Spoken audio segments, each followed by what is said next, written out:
Hello. Please, if you join, let me know that you've joined so that I would say hello to you. It's the same time of the week again, right? It's Saturday, 7 a.m. in the morning for me. I think it's 3 p.m. in Nigeria. I think so, because it's 8 hours difference for me. But I'm happy to be hosting these sessions weekly. And I was really very happy this week. If you saw my post yesterday, you saw when I posted something someone wrote to me to say, I applied what you said to me about the cold emailing and I got a response. I was like, good. Now I'm happy that my time of coming here is worth it, right? Because, I keep saying that if I'm just coming here to talk, and nobody is making use of what I'm saying, or I'm not getting that feedback that you're actually applying these things and is making a difference for you, then I'm going to feel discouraged. But Eno reached out to me and she said, she sent an email. I think I shared a screenshot of my post because it made me happy. If you saw my post, you would have read what she said to me. So I just shared that screenshot as a way to encourage you people to realize that this thing is not rocket science. It's not rocket science. There's no magic around doing it. You just need to follow a script. You need to do what is right. And when you do what is right, you will get the response that you desire. So she sent that to me and I was like, okay, fine, come back today. Let's talk about your questions, because it's not easy for me to respond to everybody throughout the week. I'm very busy, right? I have a 9-to-5 job. I'm running ScholarUP. I have an upcoming global event coming. So there's so many things needing my attention, right? So many things. And if I want to use that as an excuse, believe you me, I'm not going to do anything for anybody. If I want to use my life as an excuse, or how busy I am, or how this and that is happening. But I've come to realize that life hardly gets easier. We just get stronger as people. It doesn't get easier. We just become stronger. We become better at managing our time. We become more resourceful in managing our resources. And then we just know how to move forward despite the difficulties we may be facing. That is what makes the difference. It's not that your life automatically gets easier. Suddenly you have all this time in your hands and you don't have anything to do with your time. It doesn't work that way, right? It really doesn't work that way. Hi, Blessing. Chiamaka. Oh, my namesake. It's good to see my namesake. It's so good to see you here. Welcome. Who else is saying something? Omega. Okay, say happy to be here. Yes, your notes are open. You are here to collect your information. I like it. Love it. This is what I love. You know what will make the most sense is for you to also prepare for these sessions and come with questions. Because I want to give you targeted responses. You saw the question Eno asked me last week. I gave her a rundown of what to do. She went and she did that. And then she came back. If you go now to my post, I posted it yesterday, you will see the screenshot she sent to me to say, I did what you told me. This is the result. How can I move forward? I was like, good. This is the ideal student. It's not to take the information, but I took the information, I went and I wrote those cold emails, and within a few hours, I got a response. She was very surprised. I was like, okay, no problem. When you come back today, let's talk about how you can respond. It's all about professional response to US grad school. So I would like you guys to tell me your names. I see quite a number of people here. Tell me your names. Tell me where you are joining from. Tell me where you are in your stage of US graduate application. Have you applied before? Right? Have you done an application before and submitted? Is this your first time? Are you still graduating? Are you still wrapping up school? Maybe you are still in the process of finishing up university or doing your NYSC. Wherever you are, let me know where you are so that I would know how to, tailor my information to really help you. But today, what I'm going to be talking about while I wait for your questions, right? Because I'm always looking at the chat. So if anybody drops a question, I'll address that question. But before then, I'm going to give you some general information that is going to help you get started with the process. The first thing, which is something I always say, is believe it's possible. Believe it's possible, right? Don't self-reject. Don't be the one to tell yourself, oh, my result is not good enough. My experiences is not good enough. Oh, I'm not good enough. Don't do that. People who you are far better than have gone there, done it, succeeded. So that's the first step. It's always about the mindset. Anytime I teach about grad school, anything I teach about anything, whether about personal branding, whether about building a business, I tell you that the most important thing is, first of all, your mindset. What kind of mindset do you use to look at these things? Do you see yourself? You look, you stand in front of the mirror, Chiamaka, and you say, I'm worthy of this thing. I know I can achieve it. I believe this is possible. Those positive affirmations first, and then your actions will follow. But your mind have to be such that you see that this is possible. It's not a dream that is so far away from you.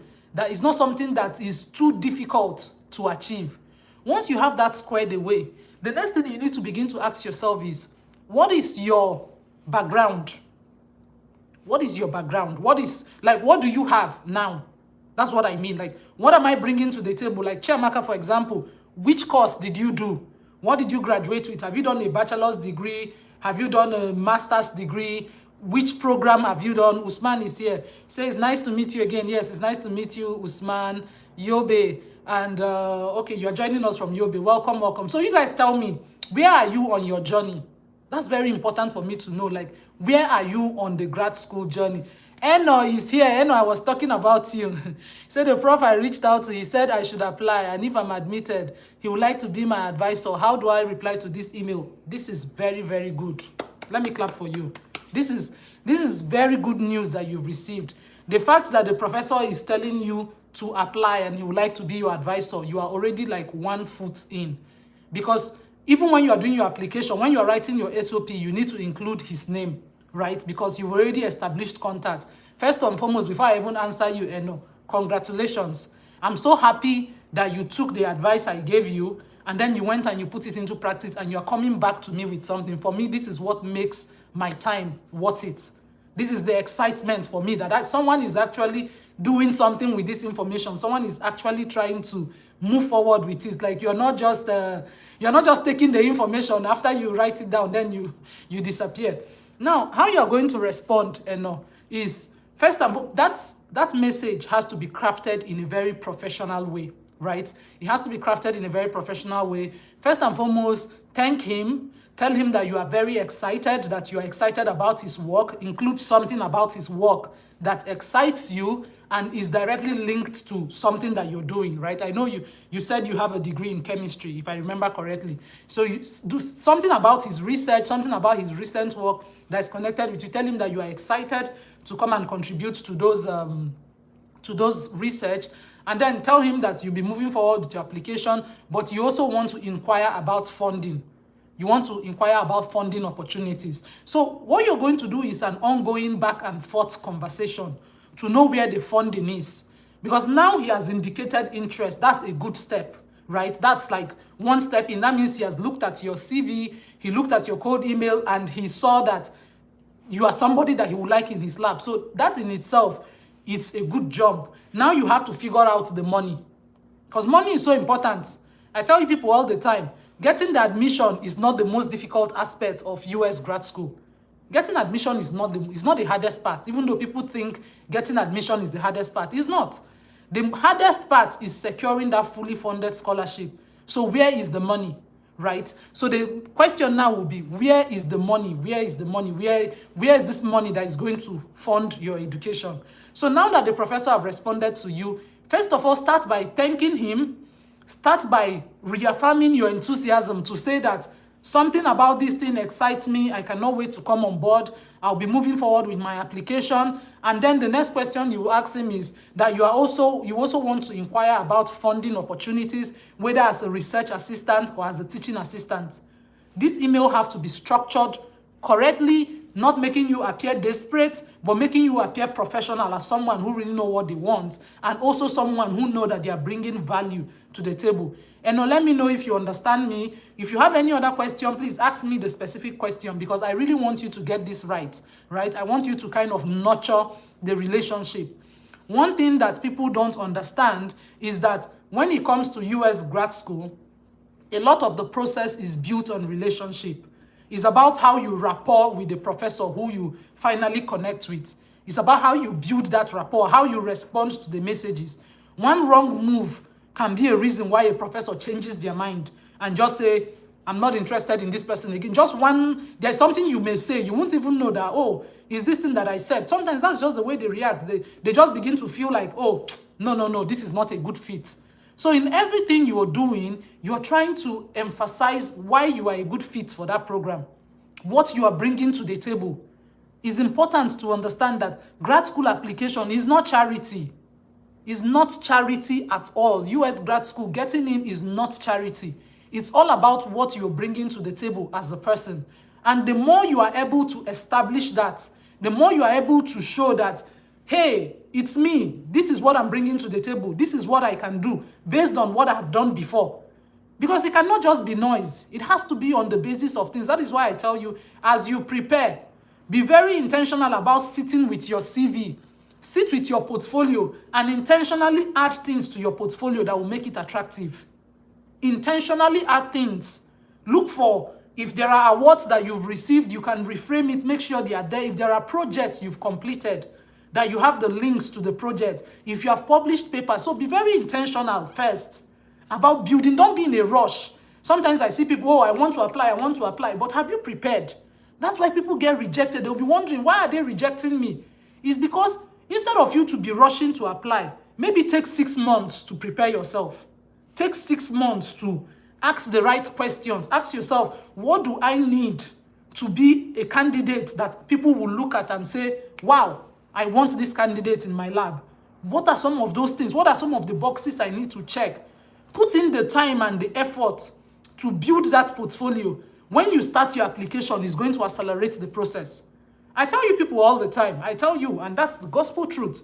I applied for US grad school one time, one school, one approach. But it did not mean that I didn't prepare for it. By the time I was coming on board, there was a lot I could count on in terms of what I had achieved. So it made it easier for me to be a candidate of choice. That's the same thing I want you guys to do. I don't want you to just be thinking that the application itself is the end. The application is not the end. The most important thing is the preparation aspect, the building of relationship, just as what Eno did, of saying, how do I do this thing? And I said, this is how you do it. She went and she did it. Now she's coming back with another question, right? So the building of the relationship, it can take you several months. But is it not better for you to spend 9 months getting ready so that by the time you just start the process, you are admitted immediately? Is that not better for you? Is that not like a better use of your time than you keep applying every year? Like every year you apply. Oh, every year I applied and they rejected me. Because you are not just following best practices. That's just the thing. It's not magic. There are just best practices. There is a step-by-step way that you can do this thing and it's going to be easier for you. So let me see the questions that somebody is asking. Okay, Omega say you are finalizing nursing science degree, planning to join fall next year in psychology. For psychology. Oh, good. So now is a good time for you to start building that relationship. Don't think it's now that you are wrapping up. If you begin now to ask yourself, what do I need to add to my CV? What are some of those extracurricular activities that I can add? What are some of those projects I can be a part of? What are some of those initiatives that I can lead? Now, sometimes people don't understand the power of, like, for example, now you are a nurse. What around medical sciences, maybe something in public health, like an outreach, what can you lead? What can you start and say, Omega started this thing, and I did it, and this is how it impacted people. This is how we made a difference. Because people always want to see your passion reflected in action. It's not enough for you to just tell me that, oh, I'm passionate about this and that. I'm passionate about doing this. I'm passionate about... We are show walk-ins. What have you done with that passion? What can you show me that you've done that when I look at it and I'll say, oh, wow, despite the limited resources that Omega had, despite the limited resources that Amaka had, she was able to do this thing. That is how you need to begin to think global. As you are preparing for US grad school, stop thinking local. You are competing globally. You are competing with people all over the world, in Japan, in China, everywhere. So you need to be intentional about asking yourself, what are some of those global initiatives that I can be a part of? A big thing that can give you a huge push is volunteering. I tell people all the time, now I have some of my volunteers preparing for our global conference that is coming. They come and they ask me for recommendation. They say, oh, now we are submitting something and they need to show that we have volunteered somewhere. I say, well, go ahead, submit your flyer. If somebody reaches out to me, I'm going to say, yes, you'll be a part of this initiative. So sometimes people think that that when you are volunteering, you are doing something good for the person you are volunteering for. No, it's a mutual benefit. Volunteering is it's a mutual benefit. And sometimes It benefits the volunteer more than the person you volunteered for. Honest to God truth. Because it gives you access. For example, the people who are volunteering with me, I'm training them. Literally, there are things I give to them to do that I can do it, but I want them to experience it in real life. So we are organizing a global event that cuts across more than 20 countries. Do you know the logistics it takes to bring together people from more than 20 countries to one event? As speakers, as attendees, as things like that. So it's a real life experience that they are getting. So sometimes your volunteering initiative, it benefits you more. Yes, of course, you may put in some time. Maybe you put in 2 hours a week, 3 hours a week, whatever time you put in. But in the end, it builds your capacity as a person. It builds you up as a person that can say, I've done this. I've done it before. I have this experience because I was a part of this. You need to be at the point where you begin to take your head knowledge. You see all those things they taught you in the university, all the things you know in your head. You need to be very intentional. Take your head knowledge and transfer it to real life practical solutions. Very, very important. That is what is going to set you apart from the pool of majority that will be rejected. Is the fact that you are able to take those things that you know in theory, all of those things you know in theory, and you begin to deploy them in small, impactful, meaningful projects. You begin to tie your name to meaningful projects to say, I was a part of this project. This is what this project was about. This is the effort that we put in. Most importantly, this is what we achieved. That's the most important aspect, even in your CV. I've reviewed hundreds and hundreds of CVs, and each time I'm reviewing a CV, one of the biggest challenge I see is that people just list tasks. They just list the things they've done. Oh, I did this, I did this, I did this, I did this. That is all they do. They just list the tasks. They don't talk about the impact of the tasks. They don't talk about it. They don't say, I was a part of this, I did this, this is what it resulted in. I did this task, this is what it resulted in. So these are some of the small things. I keep telling you that succeeding is just the little nuances.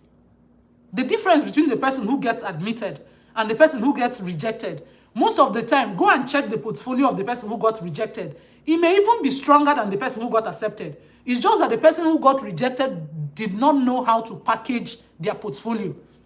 They did not know how to present themselves in their best light. They did not know how to sell themselves. They didn't know how to network correctly. They didn't know how to build relationship. You realize that that is no longer like an academic skill, right? These are other skills that you need to learn to make life easier for yourself. So I encourage you. So let me see what's happening in the chat. Blessing says she's here from Nigeria.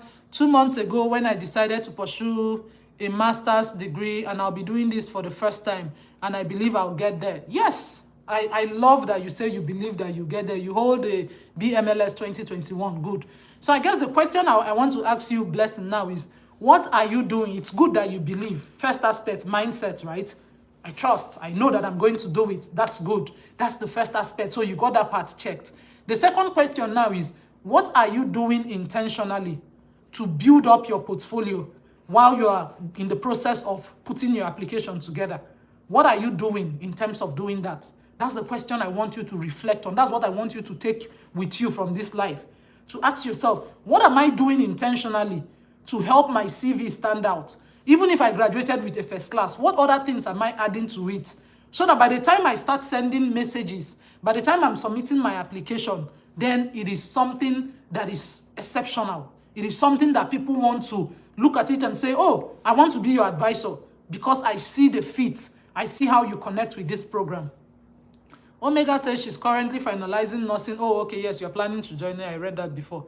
So, and then I think Usman is asking a question. Okay, as I said last week, foresight to apply next year. Okay, now focusing on building my skills in my field and learning strategies to minimize failure because I have a BSc and I want to apply to a direct PhD. Good. This is very, very good. If people apply for direct PhD in the US, you don't need a master's degree to come for a PhD in the US. But believe you me, you need so many other things to convince me that you can survive, right? You need so many other things to convince the admission committee that you have what it takes. That you have the discipline that it takes, you have the resilience that it takes, you have the grit, you have the willpower. So you have a lot of convincing to do. But is it possible? Absolutely. And I love that you're already starting now. So that's the difference between someone who says, this, my goal is next year. But I'm starting now to ask myself, Usman, what program are you in? Like, what is your background? So I can give you some ideas on the things that you can be working on to build up that CV from now till that next year period. Time passes very, very fast. You see time is something that passes super, super, super fast. You would think there is anything in time. For example, I graduated last year, December. Very soon it's going to be 1 year. But in my mind, it looks as though I graduated my PhD last year or last month. It feels as though it just happened yesterday. But within a short period of time, it's going to be 1 year post-graduation. So time is passing fast. Time keeps moving. Time does not wait for anybody. That's one sad reality. The sad reality about life is that time would never wait for you. Whether you are doing the things you're supposed to do, whether you are not doing it, whether you choose to pick yourself up and invest in yourself and improve your skill, whether you choose to do it, whether you don't choose to do it, time will continue moving forward. Time will never stop for you to catch up. Time will keep moving. It's for you to just also keep moving with it.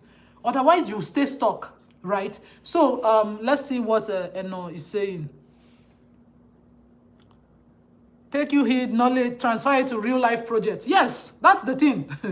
Take your head knowledge, transfer it to real life projects. That's the most, this is what is going to separate you. This is what will put you in the top 5% of everywhere in the world. 95% of people in the world are very good with talking about things. And this is a research. What I'm telling you is a research that is published. It's not something I'm making up. It's not my own idea. Research has shown that 95% of people don't have the ability to achieve their dreams because they cannot stay consistent in anything. Like, they cannot stay consistent enough, especially those periods when it looks like things are not working. Because there would always be those periods. You would always go through those periods where all you can do those periods is to invest in yourself. I tell people all the time, I say it all the time, if nothing is working in your life, if you are at a point where it looks like everything is not working, that is the time you need to become the project. Make yourself the project. That's the time you need to go to the drawing board. Because the only thing anybody cannot take away from you, all of these things I'm sharing with you, are skills that when you take it, mindset shifts, that when you begin to live in this reality, you will see yourself being ahead of so many people just because you're doing the little extra. What's the difference between extraordinary and ordinary? It's just a little extra that nobody wants to do. It's just the little extra. So you see, 95% of people are not able to achieve their goals because they cannot stay consistent enough to do it. So they jump from one thing to another thing to another thing. Like, what's the new reigning thing? What's the new flashy thing? What's the next thing that is, what is the buzz? What is that thing that is everybody is excited about? They jump. Then they start doing that one again. They are 1 week in, they are 2 weeks in, something else. The reason why clickbait sells, you know what clickbait is? Clickbait is when people will just come and deceive you. Maybe they will tell you, oh, you will earn $10,000 in 1 day. You don't have to do anything. Oh, you will earn, you don't need to do anything. You will earn $50,000 today. Do you know why things like that continue to sell? It's because people fall for it. People think that there is an easy way to succeed. But success in itself is boring. Success in anything is boring. It requires repeated action that you will not enjoy doing. That you think, for example, me coming here by 7 o'clock in the morning, having to wake up on a Saturday instead of me to sleep in, you think it's fun for me. It's not. It's just that passion that even if it is one person I help in this process, I know that I've become a part of that person's story, and that's enough for me. That's my own definition of success, that I know that in life, if you're living your life just for yourself, in my head, that is a very sad life. No matter how successful you become as a person, right? Yeah, I'm here in the US, I have my 9-to-5 job, I've graduated, I'm a doctor. I don't need to do this. In all reasonable sense. Anyway, I really don't need to be doing this. But it's all about how we define success as people. And for me, my own definition of success has always been about empowering people. So I measure my success by the number of people that have been empowered through me. Not just by the things I have, not just by the things I have achieved, but how have I been able to pass that baton to other people? It is my own definition of success because it's about fulfilling purpose. It's about living a vision. It's about living a life that is beyond you. It doesn't mean that everybody have to see life from my own lens. But the most important thing is self-awareness. It's very, very important as a person to be self-aware. Understand what success means to you. So for now that you are preparing for US grad school, you need to be asking yourself, what does success mean for me? Is it getting admitted in the fall of 2026? Is it getting admitted? Is it submitting my application this fall? Which school? Which program? What does success look like for me? And you begin to define it. And then you begin to map out your time and your life to fit those things. So if you've not connected, if you've not subscribed to our channel, please do well to subscribe and then share the live too, right? I think we have quite a number of people here, but still share the live. I believe that the information I'm sharing here is going to be useful to so many people. And all you can do, I'm not asking you to pay, right? I give you all this information, I don't ask you to pay. The least you can do is to support the live, support the channel, share it to other people that you know who are also in this process. So they can also come and they can start their own process and they can move forward. The sky is big enough for everyone to fly. You see the sky, that's something I've realized about success. That's why sometimes when I see people who become successful and suddenly they don't want to have anything to do with other people, I just laugh. And you see that happening all the time. You see somebody, they just climb, they reach one level. Oh, maybe I've achieved this. Oh, maybe now I have a PhD. Oh, maybe I have a job. Or maybe I'm doing this. Then I don't need to associate myself with other people who are still figuring out their path. That doesn't make sense. That's not a good way to live life. I always believe that life should be about passing the baton. It should be about creating, when somebody creates an opportunity for you, make an effort to create the opportunity for other people, continuity. If you hear my story, if you've listened to any podcast I've been invited to, I think I have one that is going to be out by next week or so. I'm going to share it with you guys on the group. It's quite a long podcast. Maybe listening to that podcast will help you to learn a little bit more about me. It's like an hour long, right? Long story short, I think that's the name of the podcast. It will help you to understand a bit more about my vision or about my person when you take time to listen to that. You realize that life is just... I became the person I am today because somebody made room for me. Somebody cared. Somebody mentored. Somebody showed the path. And now I'm able to do the same for other people. Right? So it's very important. So let me see, Eno. You say, thank you so much, doctor, for the tips in replying to the prof. After asking if he has funding opportunities, how do I close the email prompt to prompt further communications? Okay, good. Good. I know you're doing, I like your specific questions. That is good. You say, what is the difference? Okay, I'll get to that question next. Let me answer this one. Now, by the time you thank the prof, you are excited, you're looking forward, connect it to something that he's doing in his lab to kind of reaffirm it that you want to come, ask about the funding thing, then tell him that you'll be open for a quick virtual meeting if he's open to that, and that you're looking forward to his response as soon as possible. So by doing that, it's just you prompting him to probably set up a meeting with you. If you meet with him on video and you guys connect, you are even a step closer. Remember, all of these things is about nurturing relationship. And I like the way your mind works. I like that you're thinking about everything holistically. You're trying to make sure that communication does not end there. So you thank him, you tell him that yes, you're working and you're going to submit your application before the end of the fall season. Number one, input. Talk about something in his lab or in his program that excites you, that you are looking forward to. Number two, last thing, tell him that you are open to a virtual meeting and that you are looking forward to him replying to you. So you see, boom, boom, boom. Don't make it too long. Remember what I taught you last week. Whenever you are doing a correspondence with a professor, they are very busy. That's not when you want to write tons and tons and long something that will make the person tired to read. The person may just skip it. They may just open it and say, this thing is too long. I'll get back to it later. And that's how emails get lost, right? So keep it to the point. Keep it to professional language. Sound natural. Sound excited. But keep it short. All this information I've given you should be such that when I look at it at a glance, within 1 minute. And space it. That's another trick that people don't understand. That when you are writing an email, don't just write a blob of text. People do that. You just write one long blob of text that makes it difficult for the eyes to read.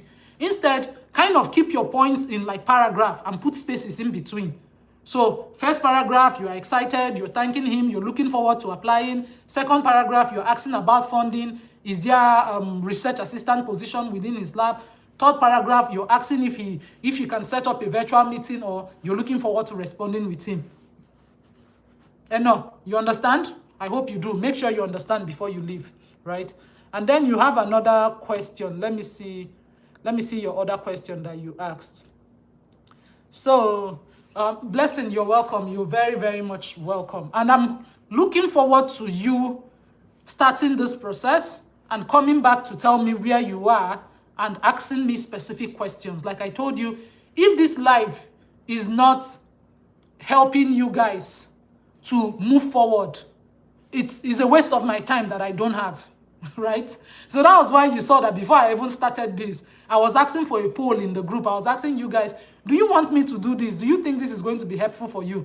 Because I see people send me a message on LinkedIn all the time. Honest to God truth, I have more than 1,000 unanswered LinkedIn messages. And it's not because I don't want to answer. It's not that I don't want to answer anybody. Anybody that knows me, you know that I'm not the kind of person that looks down on anybody. I'm not the type that will see your message and say, it's just I don't have the time to do it. There's no way I'm going to sit down online and start typing response. Even when Eno reached out to me, I said, just come again today, because I have allotted this time and I can know that, yes, for this time, any question you have, I can dive deep and answer you. But in that moment that I just saw your message, I don't have the bandwidth in my brain to calm down and start typing back to respond to you.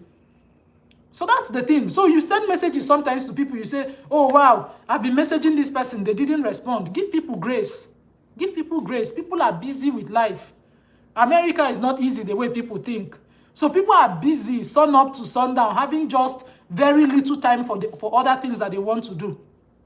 And for someone like me, I have so many things chasing my attention. So many things, from running ScholarUP, running our LinkedIn Elevation program, preparing for a global conference, doing this mentoring. So there's so much.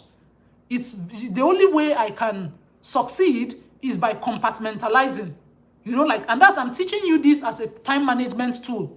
You compartmentalize. You decide for yourself, what time am I going to use to do this thing? So I was looking at it, I was like, okay, I can use this time to do this thing. So if you are serious as a person, you want my attention, you want to ask me questions, then of course you can make out 1 hour to come and ask. And I'll answer you. I'll tell you everything I know. I'll share with you all the strategies, everything I know I'm going to share with you. But you also have to do your part by taking advantage of the time and coming to ask the question. But if it's like you are typing and you are testing and you are saying, oh, I sent a message to Dr. Amaka on LinkedIn 6 months ago, it's possible I didn't see your message. That's just the thing. All right. So let's go to Eno's next question. She asked a very, very sensible question here. She said, what's the difference between a personal statement, a research statement, and a statement of purpose? Some schools require all the three S's. These are very, very important question. This is good. This is because some schools don't require it. In fact, very few schools will require the three of them. Very few schools.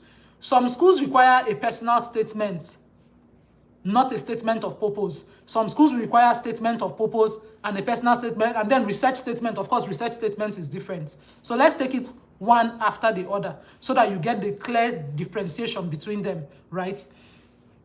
When somebody asks you to write a personal statement is like a summary of your CV in essay form. It's a statement about yourself, as the name indicates. A personal statement is talk about your journey as a person. Tell me about your journey, what is your educational background, where did you come from, what are your qualifications. So it's just like a summary of your CV or a summary of your resume that is written in essay format. So you're starting by sharing your story. Like, okay, my name is this, I'm from here, I did this before, I did that before. That is what a personal statement is. The focus is, I want to learn more about you. Tell me about yourself. You know those essays you used to write when you were much younger, when they'll say, tell me about yourself. A personal statement is a structured version of that, with you tying it now. You cannot make your randomize your personal statement. You can't just start telling stories that don't have meaning. That's something I've seen when I review people's personal statement or review people's SOPs. All of the stories you want to share, you need to find a way to tie it to what you're trying to achieve. So even if you are sharing a story of struggle, or maybe, okay, for when I was young, my younger sister almost lost her life because of this, and this is what is stirred up in me. That is how I developed my passion for this. You're tying all of those life experiences that you've gotten to say, this is what I'm about. But always make sure that it is tailored to what you are seeking. That's the most important aspect. There should be that fit that when I'm reading your personal statement as a professor of a program or as somebody sitting in admission, I can see clearly how this thing reflects or how this thing connects to what you're trying to achieve. That's a personal statement. A statement of purpose is your why. Why do you want to do it? So they are kind of related, but the difference with the personal statement is that you are just focusing on telling people about your journey. But for a statement of purpose, the key piece that you cannot miss, the key piece that you cannot miss in your statement of purpose is telling people why you want to do what you're doing. What is the purpose of it? So your statement of purpose requires you to talk about the past. You need to connect the past to the present, and then you link it to the future. Let me take that again. It's very important. For your statement of purpose, you need to connect the past to the present, and then you must link it to the future.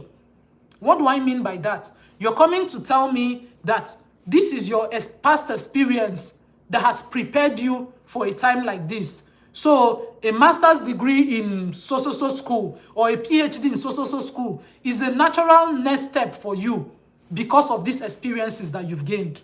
So I've gained all of these experiences. I have all of this passion. I've done all of these things. So doing a PhD now or doing a master's degree now is a natural next step to get me to this point. And then you get to tell me this is what that point is. That's a lot of people don't have that in their statement of purpose. They don't talk about the future goals. What is the short-term future goal? What is the long-term future goal?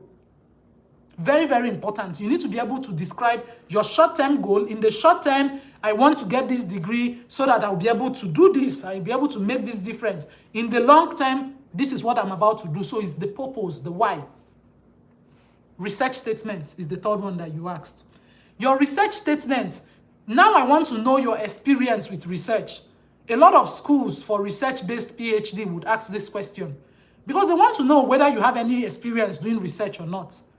Most of the time, people who have published papers stand a better chance for a research-based program.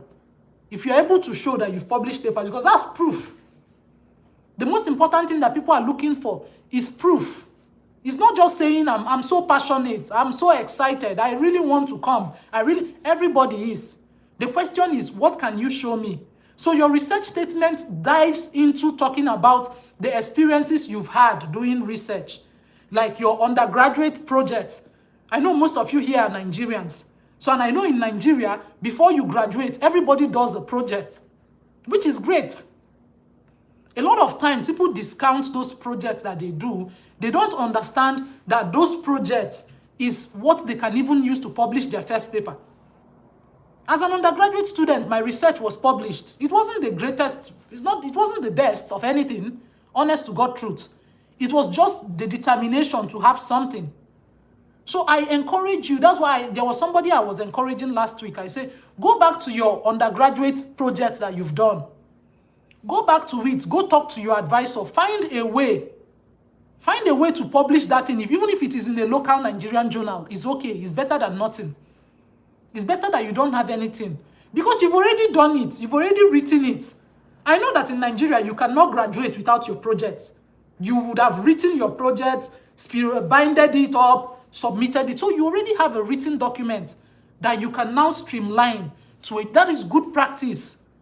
Because when you come for your master's, when you come for your PhD, that's not when you want to learn how to do that. If you start learning how to do research when you start your master's or when you start your PhD, especially for research-based programs, you'll be lagging behind. They expect you to hit the ground running. They expect that you have some experiences. So your research statement is a summary of the sum total of all the research that you've done up until that point. A very important aspect that you must take note of is to tailor it again to the program you're applying for. That is going to make a huge difference for you. Tailor it. Take that your research statement. Don't just come and say, oh, I did this work, I did. Find a link. Find a way to link it. It doesn't mean that it must be 100% connected. You just need to find some of the processes, find some of the methodologies, find some of the things that you did that is somewhat related to what they are doing in the current program that you're applying for. All of these things is the skill of writing. You see, packaging. Hey, hey, God in heaven. You see, packaging. You see, packaging. Packaging will make all the difference in your grad school application. Packaging. Just knowing how to package what you have in a way that it stands out. That's the difference between the people who get admitted and the people who get rejected. I tell you all the time, the people who get rejected, they accepted, are not the best people. That is just the honest to God truth. It's not like this the most qualified people that get. It's the people who know how to take their journey, organize it in a way that is so interesting that when you are reading it, you feel like, oh, wow, is a no, I want Chiamaka, because of their experiences and because of the skill that they have used to put that story together. That's why I encourage people. I tell people, I said, if you don't learn how to write, even with this age of AI, your writing will not be landing. It won't land. You don't know how to do prompt engineering. You don't know how to prompt in a way that your writing sounds natural. You think everybody is using AI. But the difference between the writing that stands out and the one that sounds like robot is the knowledge of how to take something that AI generated and humanize it. Do you think you are just going to learn how to do that without practice, without somebody teaching you, without taking courses, without working on it?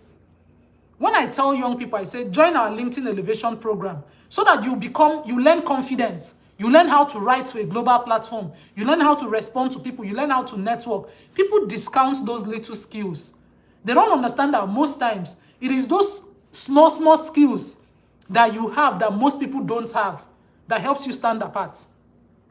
It's those small skills. All of you saw my graduation speech, right? It's there on my YouTube. I tell people, I said, I finished in a school of more than 70,000 students. Go and research Texas A&M University. It's more than 70,000 students. And as a Nigerian woman who has just been there for 3 years, how was I selected to give the commencement speech at graduation? How and why was I selected to do it? Right? I shared it and I said, it's not random. A lot of things builds up. You learn. By the time we submitted our speech for that, hundreds and hundreds, up to thousands of speech were submitted. And they started screening, and they selected my own. Now, the question I often ask people is, do you think it was when I wrote that speech that I learned how to write? It was in the process of writing that speech that I learned the skill. And then when I stood in front of more than 20,000 people to give that talk, you think it was that time that I learned to speak to a huge crowd? I want you to think about your life like that. Be very, very intentional about building your skills before you need it.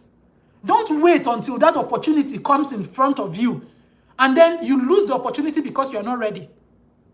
You do something and they now ask you, oh, Eno, go, 2-minute speech. Tell me about your research in 2 minutes. Tell me about yourself in 2 minutes. And that's the time you start saying, is that when you should learn how to do it? Or submit a 2-minute video. Chiamaka, tell me about what you've done. Give me a 2-minute elevator pitch. Is that when you should learn how to do it? Or, Chiamaka, give me a summary of your research statement. Tell me all of those skills. Don't wait until it starts staring you in the face. Don't wait. Nobody is coming. I cannot say it enough. No one is going to come and save you. You see the people who are pushing forward with their dream, doing this and doing that, and nobody is coming. Whether you do it or you don't do it, life will keep moving forward. So we're always faced with that choices. I tell people, victim mentality will get you killed. You see victim mentality, playing the victim and saying, oh, I'm from a poor family. Oh, my parents are late. Oh, this happened to me. Oh, poor me. It will get you killed. Am I saying that your stories are not valid? No. Your stories are valid. But we live in a broken world. We live in a world where things don't move in a linear fashion. So if you want to stay and do pity party, I can sit down every day and say, oh my God, why did I have cancer? God, what did I do? Hey, what did I do that I had cancer? I didn't do anything now. Did I do anything to have it? I can choose to do that. I tell you guys my story all the time, not because I want to share my story, but I want you to stop limiting yourself. I'm from a very, very humble background. Very, very humble. As of the age of 10, I was already going to the shop to help out. So that should paint a picture in your mind. As a child of 10, I was going to help my dad to do spare parts business so that we could survive. I was part of the hustling, part of trying to get the family to move forward. And by the time I finished secondary school, I was rejected for 5 years. 5 whole years. I was trying to get into the university. I could have given up. Because of course, at that stage in my life, I didn't have anybody to go and make a case for me. You guys, if you're in Nigeria, you know what I mean.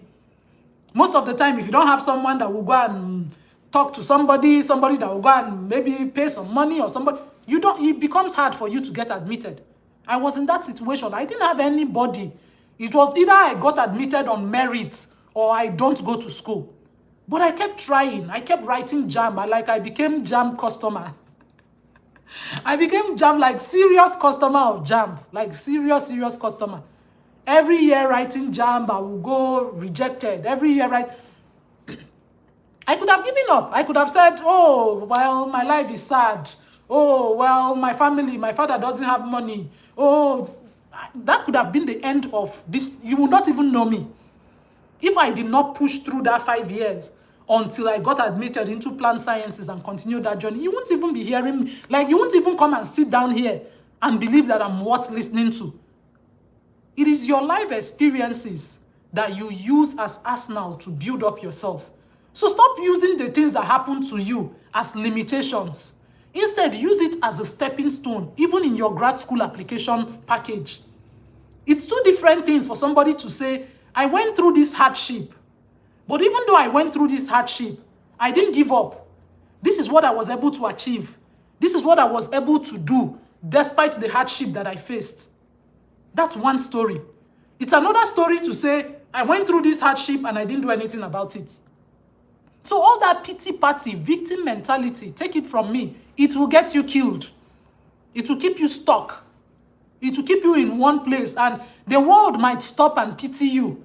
People may stop and say, oh, hey, poor Dr. Amaka. Oh, wow, she had cancer. Oh, poor her. Oh, she was not able to finish her PhD because she got cancer. Hey, yeah, it's not her fault now. What do you expect her to do? She was alone in the US. She got cancer, so she dropped out of her PhD. People may pity you. And after they pity you, so what? That's the question. So what? That somebody now said, poor you, this happened to you. So what? Is the person going to pay your bills? Will they start paying your bills? Will they help you to move forward in life? Will they help you to get that fulfillment that comes with achieving your goals and taking a step ahead?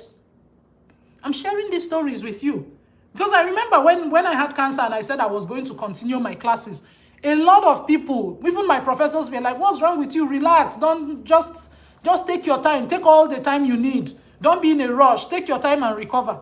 And the question I was asking them is, I know that you are pitying me. I know that you are pitying me, but are you going to just give me an A for not taking the course? And they said, no, we can't do that. How would we know? There's no way for us to do that. I can't give you an A for... I was like, please, I understand that you are pitying me, but package that pity, put it in your pocket. Just let me continue pushing through this situation. I want you to understand, when you are going through hell, don't stop. Don't stop. When life is hard, you need to also believe that you still have control. That is why building your skills intentionally, it's not going to happen overnight. Nothing happens unless you move. So I tell people all the time, I think even yesterday, the post I made yesterday, if you read my post in the morning, I said, if your dissatisfaction with your life your dissatisfaction with your country, your dissatisfaction with your situation, your dissatisfaction with the limitation that you are facing, if it doesn't push you to action, it's theatrics. It's just noise. It's just every day you complain and complain, but it doesn't push you to do anything. The only thing you're doing is complaining. You are not moving forward. It makes all the difference. It's very, very, very important for you to understand that as you're moving through your life, things will not always happen linearly. You will not always get things done. You will not always achieve the things that you'd hoped you would achieve at the time you thought you would achieve it. When I mapped out my life as a person, by the time I was getting into the university was the time I should have graduated. Right? By the time I was because I stayed at home 5 years, you know the way we do our planning. Oh, I finished secondary school at 15. By the time I'm 20, I'll do this. By the time I'm this. Everybody has that kind of plan. But when life did not hand me that plan, should I have folded up myself and said, oh, yeah, poor me. I had this beautiful vision. I had this beautiful dream. It didn't work out, so I'm not going to move forward. I'm wrapping up now. I have less than 10 minutes. I'll look at the chat again to see if there's any more questions. But I keep sharing these things and I keep taking my time or creating the time for forums like this, for conversations like this, because I understand that once you have made that mental shift, it's going to change your entire worldview. It will no longer be about US grad school. It will no longer be about getting into grad school, but it will be about your approach towards life as a whole. It will be your approach about life, how you go through your life. It won't just be about achieving one thing. Because do you have any guarantees that when you apply, you will be admitted? There's no guarantees. That's the honest to God truth. You can do everything right and still be rejected. That's the truth. There's no gainsaying. You can do everything right, check all the boxes and still be rejected. At that point, what do? Do you give up? Do you fold yourself and say, oh, wow, I did everything, now I'm rejected, so poor me. Let me just give up. Or would you fold up your sleeves and then get to work again because you know that this is a part of your future? You know that this is something that is going to get you from the point where you are to the next point where you want to go to. It's very important. It's very, very important that you build your mindset. Build your mind as a person. It will take you far. It's going to take you very, very far when you build up yourself and you are at that point where nothing stops you. It didn't work, so what? Let's try something else. We go again. I became, when I was writing JAMB, I was customer, like customer for JAMB. So it's like you just go, I'll go to the cyber cafe. I remember then I used to go to one particular cyber cafe to go and check. I don't know if it's still like that. I think these days in Nigeria, people can check with their phone. But as of 2020, when was I even writing JAMB? From 2007 to like 2011 when I was writing JAMB, what we were doing then would be to go to a cyber cafe. You go with your number and they will help you check. So I remember I used to go. Whenever I go, the man will just look at me and he will shake his head to say, sorry. So I became his customer. I will go again the next year. Sorry. But eventually the no became a yes because I did not quit. I didn't give up the first time I failed. I didn't give up the second time, the third time. So it's very important that you understand that this journey to US grad school is not the end in itself. It's not the end. It's just a part. It's also something that is going to kind of continue driving you on your life's journey. Because your problems, with some people think that once I get admitted, that's the end of my problem. That's not true. In my head, I think maybe it's even the beginning. It's not true. Even when you get admitted on a fully funded scholarship, now you have to come to the US and deal with cultural shock. You have to deal with language difference. You have to deal with a deep learning curve of adapting and doing things on your own and becoming this independent person. Because at this point, you're a professional student. That's still another different journey that you go through. Making sure that you are maintaining a 3.0 GPA. If you are on fully funded scholarship, you cannot go below 3.0, right? So making sure that all of those things are in place for you to be able to graduate well. And then you begin to align yourself for a job. So it's a journey. Stop seeing that the US grad school is the end. It's just the means to an end. It's not the end in itself. So prepare holistically. Don't just be so narrow-minded. Oh, I'm just pursuing this one thing. I'm just pursuing this one. You will get it. You will. If you don't give up, honest to God truth, you will get in. That's the truth. If you are so keen on coming to the US for graduate school, if you are so keen on achieving it, it's not rocket science. You will get admitted. But it makes sense for you to prepare yourself, right? Prepare yourself. Let me see if there is more question. I'm wrapping up. I think I have 5 minutes to go. So what's the difference? Okay, I answered that. Chiamaka said, based on my academic background, I'm looking at advancing my career through research, my undergraduate research being my only research. How do I add that to my portfolio? That's very important. So your undergraduate research that you have, why do you say it's only? That's enough. It takes a lot to do a research project for a Nigerian university. Let me tell you, so many schools in the US, sometimes you discount your education, right? You think your education is not all that, or like you're the one looking down on yourself. But so many graduate education in the university, they don't even do the kind of projects that we do in Nigeria. The kind of intensity, the kind of effort, the kind of expectation that you have to do that project, write up that document and submit it. So that in itself can give you your first paper if you wanted to go that path. If you can reconnect with your advisor, I always advise the person I told last week, I said, take the time to draft what you have into a manuscript. All you need to do is to look up a couple of manuscripts from your background. You said you did nursing. Go and look at some nursing manuscripts that have to do with your topic. See how it is drafted. Draft a paper from your project, then submit it to your advisor.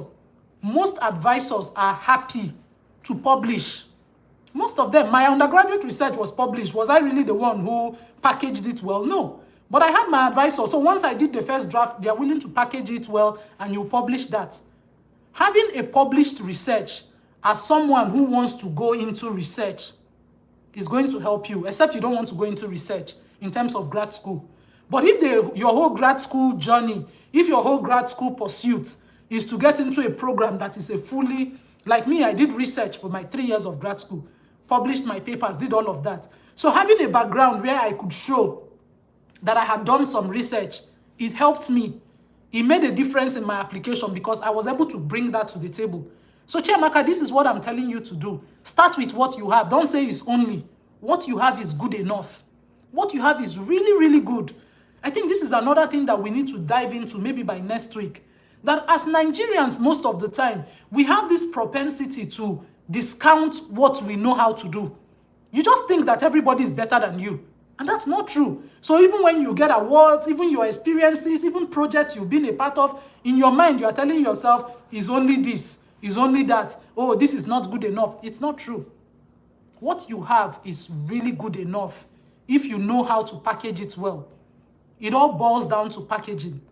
Your experience is as global everywhere as it is because you are international to somebody in the US, the same way someone in the US is international to you. That's the thing. I see people sometimes say, oh, wow, you are an international person. You are a global person. See yourself in that light. The same way US is a country, that is the same way Nigeria is a country, a thriving one at that.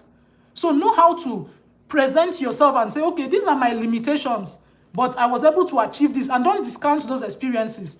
Don't say, oh, this is not good enough and things like that. Your writing is going to show it, right? And then let's see, I'm wrapping up now. Chiamaka, I say my program of interest, biotechnology and advanced biomedical sciences. Currently drafting my SOP and having little challenges. I'm glad I found you and thank you for all that you're doing. Oh, you're welcome, and it's good to see that you're my namesake, right? So once you have that, you can come and we can talk about it again. That's good. I'm happy to dedicate this time to answering all those questions for you so that you get it right. Usman says, thanks for your response, ma'am. I hold a BS in biochemistry. I want to apply for PhD in bioinformatics, building skills in Python, sequence analysis, and scientific writing. That's good. And it's good that you have the time to do it, right? So your plan is for next year. You're starting now to build all of these skills so that by the time you are coming to present your portfolio, you are telling me you are savvy in Python, you are savvy in sequence analysis. This is what I've written. That's great. That's how to go about it. It's not doing it. Some people do it the opposite way. So it's like they go and apply, and after they've been rejected, then they will start preparing. But I like the approach you're taking. You know when you want to start, then you know what you're building to get you to that point. Okay, Omega said, I've been drafting SOP but unsure of direction. Doctor, could I get some SOP tips? Okay.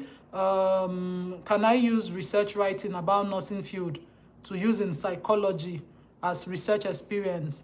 And how do I tailor it to psych so it doesn't seem as a disadvantage? Okay. That's a couple of questions. I want to see what's everything before. Oh, wow. I was just talking, and there's been a lot of questions here. Ooh, and it's time for me to go. It's really, really time for me to go. Wow, God in heaven. Let me see. Whose question was I looking at? Okay, using research as writing and SOP tips. Okay. Now, I talked about SOP before. What your SOP talks about your purpose as a person, right? Why you want to do what you're doing. And I said something very important. I said your SOP must link the past to the present and then talk about the future goals that is going to come from the achievement you get in that present. So it's talking about a sequence of events, right? So you cannot just talk about what you did in the past. That's not enough. It's important for you to tell me what you did in the past, connect it with why you want to do what you're doing now. Like getting this PhD or getting this master's degree is a natural next step for you, is a natural progression for you from where you are. That's the first key thing. And then you have to tell me your short and your long-term goals. When you get this shiny education, what are you going to do with it? By the time you get a PhD or you get a master's degree, what impact are you going to create? So this story has to be coherent. Unless I'm directly reviewing your SOP, I can only give you general tips like this. But usually, the people who reach out to me, I can actually rewrite the document. That's the thing. Unless I see what you've written and see how it is, I may not be able to tell you it's good to go or not. But all I can tell you is that make sure that all of these things is included, and make sure that there are personal stories, like personal experiences that spurred you to choose what you chose. There should be personal experiences, think about it as, I saw this problem. I grew up and all this problem was around me. I remember when I was writing my SOP, part of the problems that I cited is that where I grew up in Jos, Nigeria, I always saw growers, they planted fresh vegetables.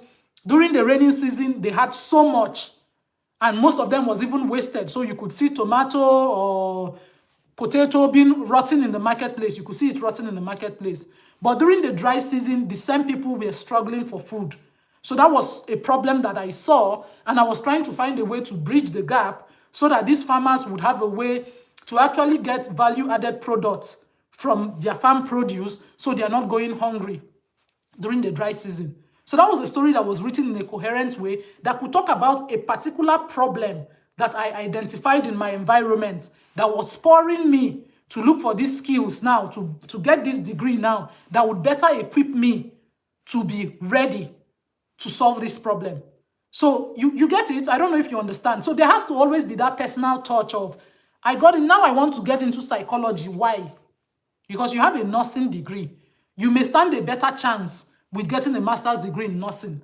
But if you have a strong reason for making that switch, you need to be able to tell that story correctly. Why do you want to do it? Why do you want to do psychology?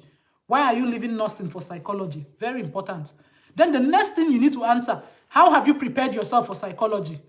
What experience do you have in psychology? What have you, now that you've decided that you want to make that transition, what experience do you have in psychology? Because psychology and nursing are not the same.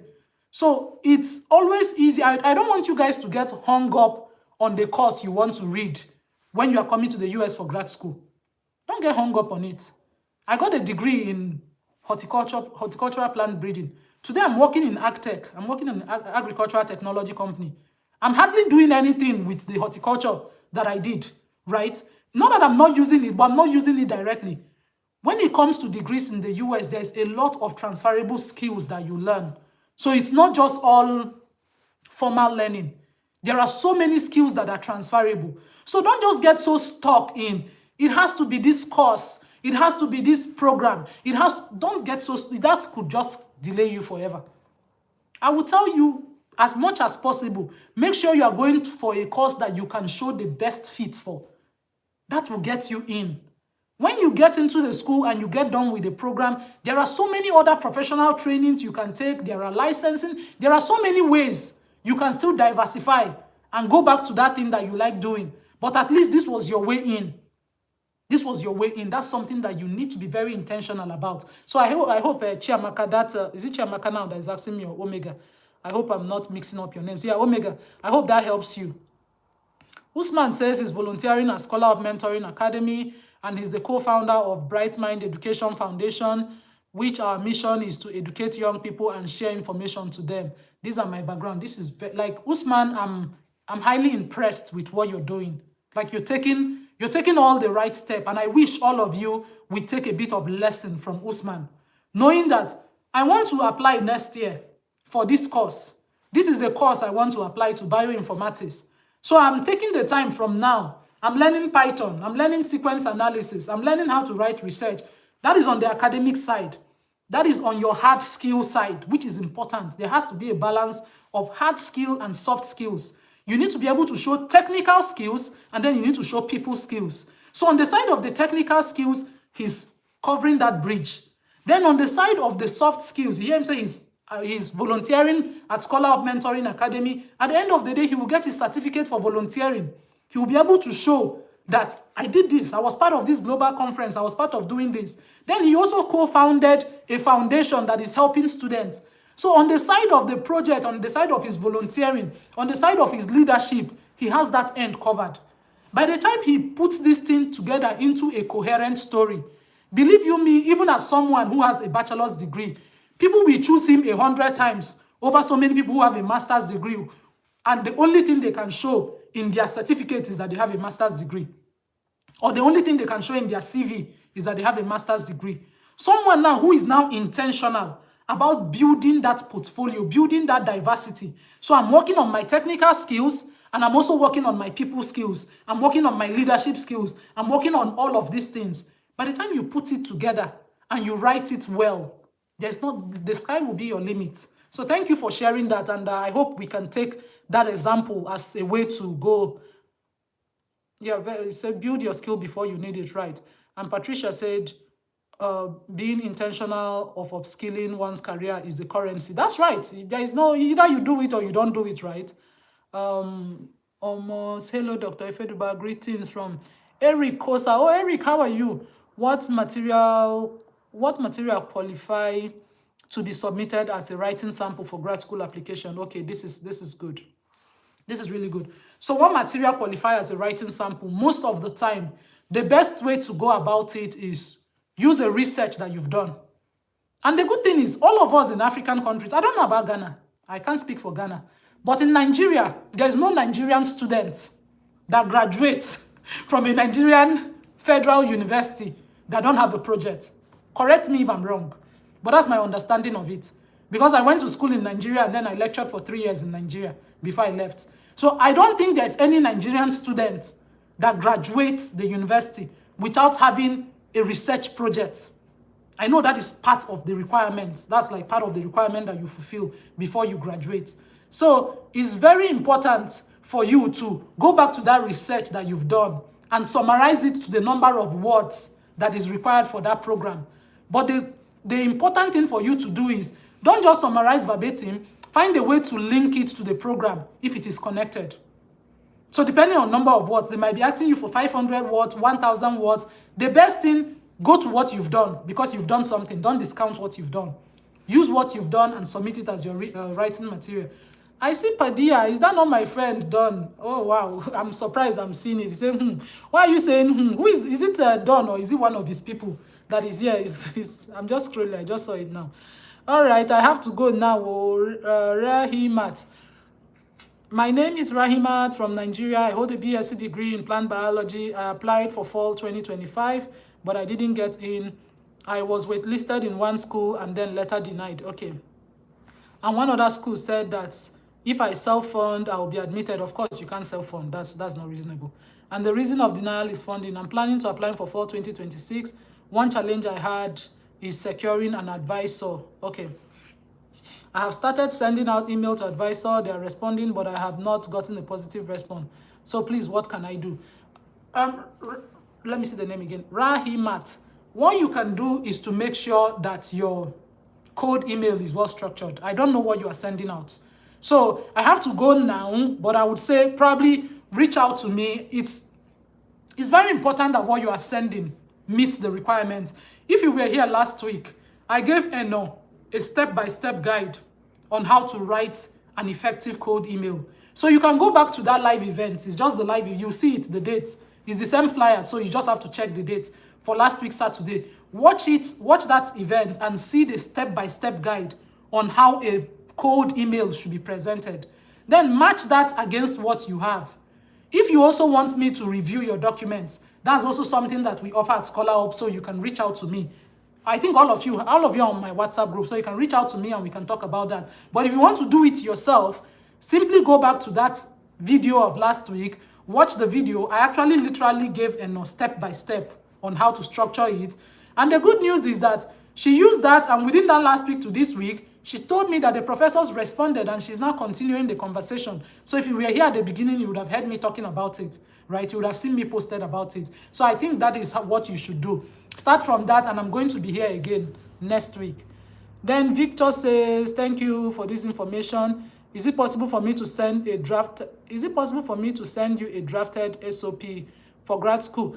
Yeah, of course, it's possible. It's possible for you to do that, right? Then that's something for us to talk about. That's the service we offer at ScholarUP. So it's really possible. You have me on WhatsApp, so let's talk. Oh, Don is here. Wow.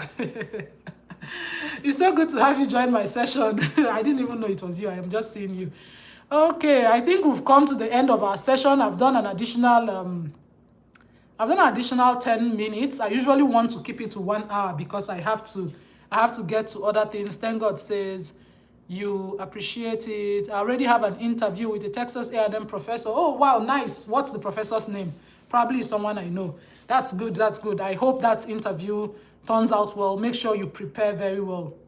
The final tip I'm going to give you for your interview, as you prepare for your interview, learn about, as you're preparing what you know, make sure you're learning about what you're doing in that lab so that you can find a way to connect the things that you've done before with what you're doing in the lab. You need to make sure you find that bridge. Find the current work. If there's a way for you to even connect with current students in that lab, that's going to help you. If you really want to accelerate your pace in this whole US grad school journey, learn how to network like a pro. That's the final tip I'm going to give you. Really, really learn how to network. Networks will open doors that your certificate and your qualification will not open. Just having the right people giving you recommendation, mentioning your names, saying choose this person, saying consider this person, that can make all the difference for you. So thank you so much, everyone, for showing up. Don, I'm so happy to see you. I'm so glad that you joined us here today to listen to our session. So I'm going to be back here again next week, Saturday, same time, 7 a.m. my time. I think it's 3 p.m. Nigerian time. I'm not sure. If there are questions that I have not been able to address critically, come back with them again. You want me to review your documents, feel free to reach out. Then, of course, if you want to be a part of ScholarUP volunteering, also feel free to do that. You want to join our LinkedIn Elevation program, feel free to do that, right? We have so much that we are offering you that you can feel free to do. But that said, enjoy your Saturday. God bless you. And tomorrow is our graduation. So tomorrow is ScholarUP Cohort 15, Elevate Your Professional Presence graduation. So feel free to come and attend the graduation and network with people, learn what that is about, right? You cannot afford not to have a digital footprint at this age and time as a young person. I cannot emphasize it enough. So people tell me they want to get into US grad school, and I'm asking, when I go to your LinkedIn, I don't see any evidence that you want to do that. Become intentional about building a portfolio on LinkedIn that when people will click on your LinkedIn and it will be attractive. It will be something that they will say, oh, wow, this person, look at everything they've done. Look at the work that they've done. So you're welcome, everyone. Take care of yourselves. God bless you. Have a best of the day.